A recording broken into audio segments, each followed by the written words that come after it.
Chapter 2. The Dying Mrs. Renwick. Violet wished she had more comfortable clothes to run away in. Her navy blue pleated skirt and matching sailor's midi blouse were what Mother called a compromise. Mother liked to dress Violet in fluffy white dresses with lots of petticoats, a sash and ribbons of violet satin, and a hat with artificial violets around the brim. Violet would have preferred overalls. She had seen girls' overalls advertised in the Sears Roebuck catalog, although she'd never seen anyone actually wearing them. They looked very convenient and serviceable. Violet had ruined several white dresses while exploring along the muddy banks of the Susquehanna River and lost 2 hats with violets around the brim. Then Mother had given up on the white dresses with violet trim. As far as Violet was concerned, her navy blue clothes weren't a compromise at all. Violet wanted overalls. When Violet had finally gone home, after an hour or 2 of squatting among the trees on the bank watching the Susquehanna water slide indifferently past, she'd been sent to her room without dinner. Violet had tucked the letters into her bloomers, just above the band of elastic around her knee, and pulled her stockings up over them and buttoned the garters to her undervest before she got home. When Mother asked her for the letters, Violet told her she'd thrown them in the river. Now it was morning, and Violet sat on an itchy mohair-covered train seat and stared out the train window at the smokestacks and the soot-blackened brick buildings chugging by. She was on her way to New York City. She was through with Mother and Father and their rules. She was going to the Henry Street settlement house, and she was going to find Chloe. Before she left, Chloe had told Violet about settlement houses. They were mostly started in bad neighborhoods in the big cities by young college men and women. They lived in the settlement houses and did whatever they could to help out, taught English classes, took care of sick people, organized children's clubs. There were even some workers in the settlement houses who called themselves social workers, although Violet wasn't quite sure what those were. It had something to do with socialism. Socialism, Chloe had once explained to her, meant the idea that people should take care of each other instead of just themselves. Well, Violet was big enough to take care of herself and whoever else needed it. She had snuck out of the house in the very first morning light, taking her savings of $3.92 tied up in a handkerchief pinned inside her midi blouse. Violet couldn't face another scene. She hated scenes, and besides, she very much doubted that she would have been able to leave if there'd been a fight, since, unlike Chloe, she was only 11 and didn't have the hope chest. She remembered the final scene when Chloe had left and never came back. Father and Chloe had yelled at each other at the door, mostly Father. Mother had stood behind him saying, "Arthur, the neighbors!" Violet had sat at the top of the stairs, out of everyone's sight. She had hugged her knees to her chest, bunched up into a tight little ball of terror as Father's bellowing rang through the hall and made the crystal in the chandelier hum. Stephen had been in the front parlor, presumably studying the wallpaper. Violet had heard the front door slam shut and the creaking of the crank that started the hope chest, then the sudden roar of the hope chest's engine as Chloe drove away. The hope chest had been the final straw as far as Father was concerned. Not the votes for women nonsense, not the damn fool crazy college ideas, not Chloe's insisting that she wanted to do something meaningful, but the hope chest. Granny Mayhew was Father's mother. When she died in 1914, she had left $250 each to Violet and Chloe for their hope chests, and $500 to Stephen for his education. A hope chest was a big wooden trunk that a girl was supposed to fill with things she'd need when she was married, tablecloths and bed linens and dishes and things like that. But of course, money could be a lot more useful than tablecloths. Violet tried not to think about what she would have done with that $250 if they ever really let her have it. Travel, maybe, to South America. They never would, of course, not after what Chloe had done with her hope chest money. No, they'd keep it from Violet, keep it safe for her, as Mother would say, and make her spend it to set up housekeeping with some husband. $250 worth of furniture and linens and housekeeping stuff. The thought of it was oppressive, like high walls closing in on her, but there was nothing she could do about it. Stephen had taken his $500 and enrolled at Cornell University. A year later, he had gone off to Canada, way back in 1915, long before America entered the war. He had enlisted in the Canadian Army and been sent to France to fight the Germans. A few Americans did that. You heard a lot in those days about martyred Belgium, and it made some people mad that America wasn't getting into the war. By the time American boys were being conscripted into the army and sent overseas in late 1917, Stephen was already back, or what was left of him. Chloe had somehow convinced father to let her go to college. Not a big university like Cornell, of course, but a junior college. Violet wasn't quite sure how this had been accomplished.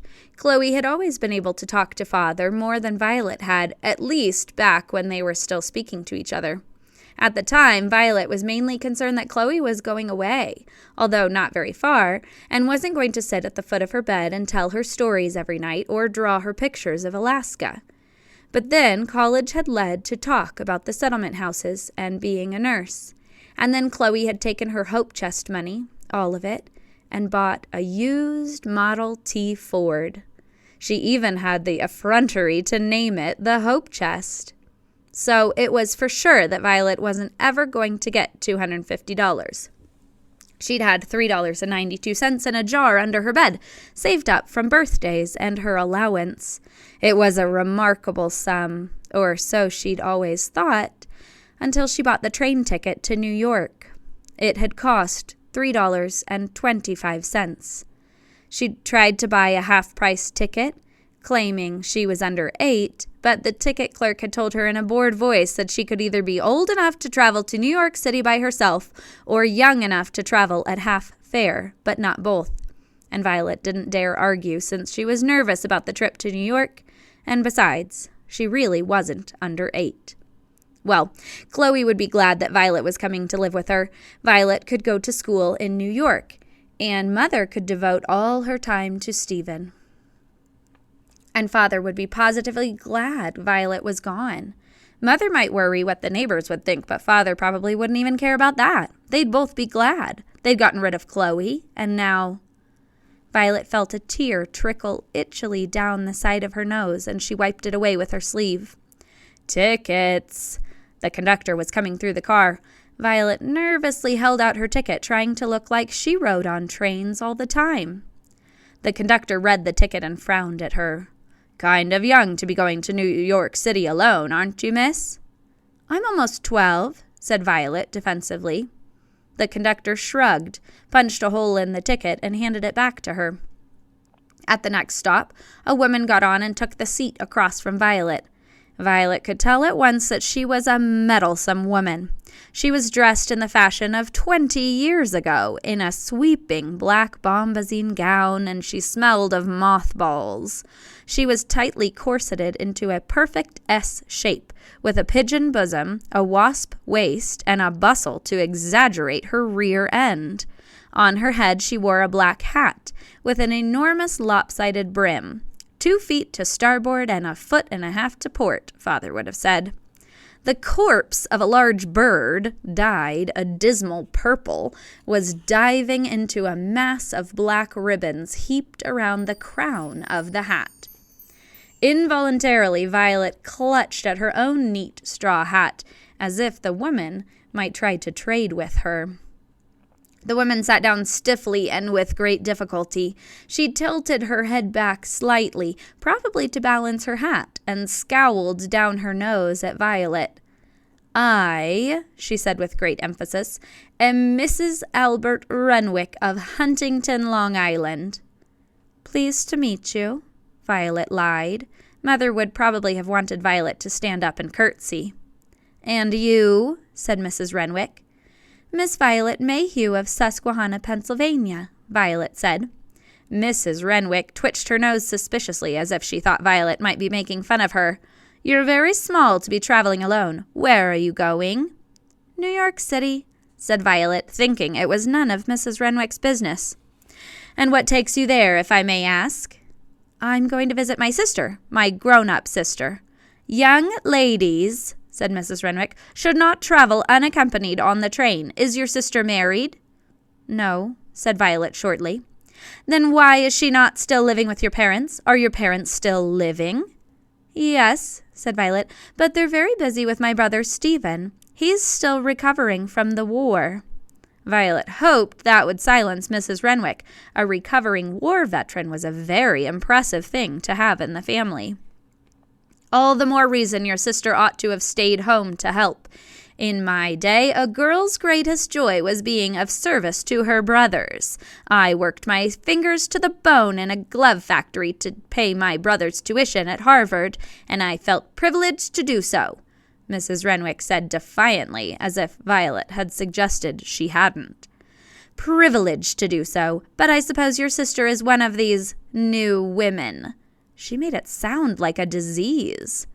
Violet glanced around surreptitiously for another empty seat. It would be very rude to get up and walk away from Mrs. Renwick, but Mrs. Renwick was pretty rude herself. Mrs. Renwick seemed to sense what was on Violet's mind and changed the subject. I am dying, you know, Violet, she said. Violet stared at her. She felt bad for thinking uncharitable thoughts of Mrs. Renwick. I'm sorry. Too kind, Mrs. Renwick murmured. What of? Said Violet, and then realized that this was an extremely rude question. Mrs. Renwick didn't seem to think so.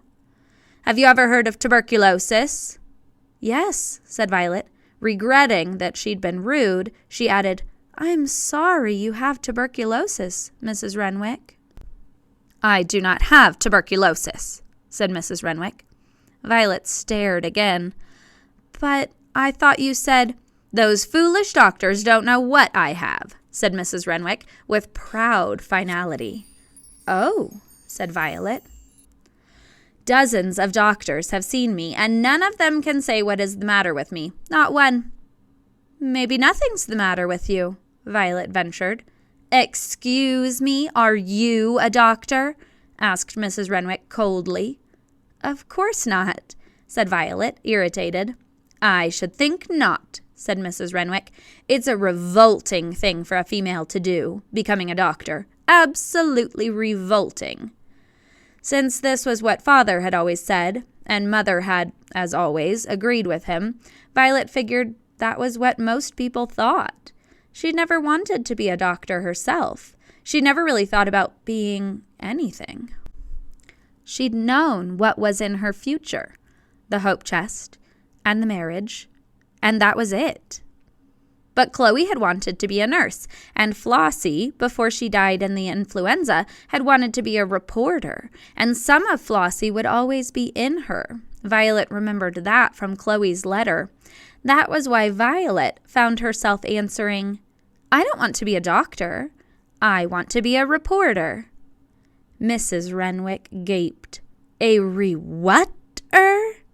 A reporter, said Violet, like Nellie Bly. She filed news from the trenches in Europe, you know, during the war. Somehow Violet felt that she had to say this to Mrs. Renwick for Flossie's sake. How absolutely appalling, said Mrs. Renwick, rolling her eyes upward and fluttering her eyelashes at the same time, which had the disconcerting effect of making her eyes go all white. A female in the trenches. There were plenty of females in the trenches, Violet said. At the end, the Germans were sending in women and boys 14 years old, and the Russians... A young lady does not need to know anything about trenches, Mrs. Renwick interrupted firmly, nor about Germans and Russians. Let us change the subject. Where does your sister live? Violet felt instantly dejected. She didn't know where Chloe lived. The return address on the envelopes was 265 Henry Street, New York City, but she had no idea where that was. She had a vague idea that New York was bigger than Susquehanna, Pennsylvania. This part of her plan was not figured out too well. Mrs. Renwick was watching her closely. I'm not sure exactly where, said Violet. Ah, well, she's meeting you at the station anyway, Mrs. Renwick said, and having settled Violet's travel arrangements to her satisfaction, she went back to the main problem. Violet, a female can't be a reporter, and that's final. Violet didn't know what to say. She knew it was very wrong to contradict adults, and she didn't even really want to be a reporter. That had been Flossie's dream. Chloe had always said that a girl could be anything she wanted to be. So had Violet's 6th grade teacher, Miss Elliott. But Violet had certainly never heard that from anyone else. So she bit back any response. She turned and looked out the window at a smoke-blackened brick factory, its hundreds of window panes too grimy to see through. "I'm glad you've decided to see reason," said Mrs. Renwick. "I'm an old woman and a dying woman to boot, and my words are worth hearing. A woman can't be anything she wants to be because that's not the way the good Lord made us. He made us to be the helpmeets of men and be protected by them. If women go out being doctors and reporters and demanding to vote, then how can they expect men to protect them anymore?" Violet hadn't said anything about voting. Getting the right to vote was Chloe's project. Father had said that it was sending Chloe off to college that had filled her head with damn fool crazy ideas, but Violet knew that Chloe's head had been filled with crazy ideas before. Violet didn't care much about voting. She was only 11, and nobody was talking about giving 11-year-olds the vote. Mrs. Renwick went on. "The Lord has given females the wonderful gift of being able to bear children, and that's the work that women do. So let's hear no more of this nonsense about wanting to be a reporter. Now, how many children do you want to have, Violet?" Violet felt deflated. She flopped back on the prickly green train seat, even though she could hear Mother in her head scolding that a lady doesn't ever let her back touch the back of her chair. There was no point in arguing with Mrs. Renwick, even less point than there had been ever in arguing with Mother or Father. What Mrs. Renwick was saying was the same thing that Violet had heard again and again for as long as she could remember. 7, Violet said. People were always asking her how many children she wanted, just as they asked boys what they wanted to be when they grew up. She had learned that 7 was a very impressive answer. Certainly it impressed Mrs. Renwick. 7! Gracious, that's quite a lot, my dear. Violet managed a smile. Mother had always told her, "Smile, even if it breaks your face." Well, that's a much better idea than being a reporter. 7! My, aren't you an ambitious little chick? Mrs. Renwick leaned forward creakily to pinch Violet's cheek, which Violet submitted to, despite an overwhelming smell of mothballs. "Here!" Mrs. Renwick waved to the candy butcher, who was coming down the aisle with his box-shaped tray strapped to his belly. "A Tootsie Roll for the young lady, please. No, make it 2 Tootsie Rolls." The man gave Violet the candy and accepted a nickel from Mrs. Renwick. "Anything for yourself, ma'am?" "Oh, no, not for me." Mrs. Renwick's enthusiasm waned suddenly, and she did the thing with her eyelids again. Violet looked hastily away. "I'm not well, you know. Dying, in fact." But the candy butcher hadn't listened past "no," and was off down the aisle again, calling, "Candy!" Violet bit into a Tootsie Roll and let the burned chocolate taste run over her tongue. She looked at the dying Mrs. Renwick, whom she had politely thanked, of course, and thought that if growing up meant having 7 children and wearing a dead bird on her head, Violet would rather have been born a boy.